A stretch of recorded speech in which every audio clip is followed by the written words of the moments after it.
बहुत समय पहले की बात है। एक गांव में एक छोटा लड़का रहता था। नाम था कोजी। कोजी के दिल में हमेशा अपने आसपास की दुनिया को जानने की जिज्ञासा थी। वो जीवन के बड़े बड़े सवालों के जवाब ढूंढता रहता था। फिर एक दिन उसे पता चला कि गांव की सबसे ऊंची पहाड़ी पर एक बुद्धिमान जैन गुरु रहते हैं। गुरुजी से सीखने की चाह में कोजी पहाड़ी पर चढ़ गया और पहुंच गया उस जैन मंदिर में जहां गुरुजी रहते थे। हल्की हवा की आवाज, पहाड़ों का बैकग्राउंड, साउंड इफेक्ट, आशा से भरी आंखों और धड़कते दिल के साथ कोजी ने पूछा। कोजी जिज्ञासा भरी आवाज में, गुरुजी, मैं जैन कैसे प्राप्त कर सकता हूं? गुरुजी, एक शांत वृद्ध पुरुष जिनकी आंखों में एक खास सी चमक थी, मुस्कुराए और धीरे से बोले, शांत स्वर में, 10 साल। कोजी का उत्साह और बढ़ गया। उसने फिर पूछा, कोजी और ज्यादा उत्साहित होकर, अगर मैं और भी मेहनत करूं तो कितने साल में जैन मिलेगा गुरुजी? गुरुजी कुछ पल चुप रहे, फिर बोले, 20 साल। कोजी हैरान हुआ लेकिन पीछे नहीं हटा। वो फिर बोला, कोजी गंभीर स्वर में, गुरुजी, अगर मैं अपनी पूरी जिंदगी साधना में ही लगा दूं तब कितने साल लगेंगे?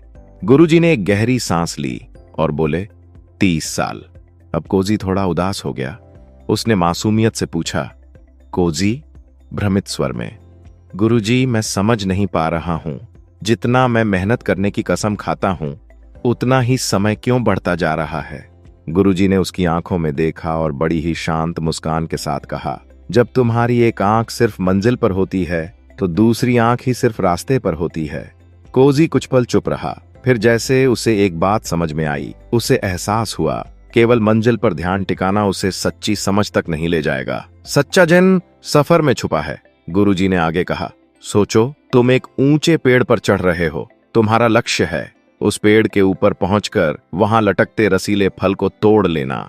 मगर अगर तुम लगातार बस उस फल को ही देखोगे और सोचते रहोगे कि वो कितना स्वादिष्ट होगा, तो तुम संतुलन खो सकते हो और गिर सकते हो। इसके बजाय हर कदम पर ध्यान दो। अपने हाथ पैर कहाँ रख रहे हो ये देखो।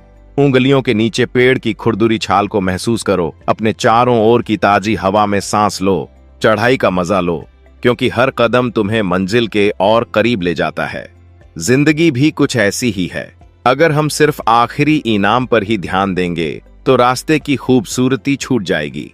चाहे तुम कुछ नया सीख रहे हो, कोई हुनर साध रहे हो या किसी बड़े सपने की ओर बढ़ रहे हो, याद रखो, रास्ते में जो मेहनत कर रहे हो वही असली इनाम है। सफर का मजा लो, उससे सीखो और हर छोटे कदम की खुशी मनाओ, क्योंकि कई बार असली इनाम सिर्फ मंजिल पर नहीं बल्कि उस कोशिश में छुपा होता है जो तुम रास्ते में करते हो।